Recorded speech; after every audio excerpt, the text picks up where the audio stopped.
Miss Yula, we got 2 more left. Nahulog sa timbang may tubig ang cellphone, anong gagawin mo? Bibiling bago. Yan!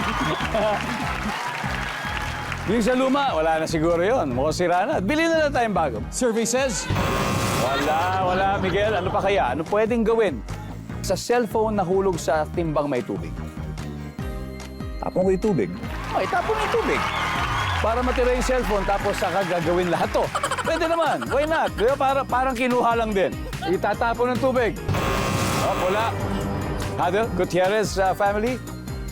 Juliana, you have to get this, ha? Para hindi sila makapag-steal. So, nahulog sa timbang may tubig ang cellphone. Anong gagawin natin? Itapat sa araw. Patutuyuin sa araw. Iba naman yun. Pwede to. Pwede. Tapat daw natin sa araw.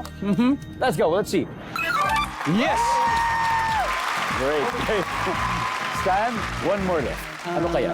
Nahulog yung cellphone sa timbang may tubig. Ano pwede natin gawin? Patayin. Papatayin.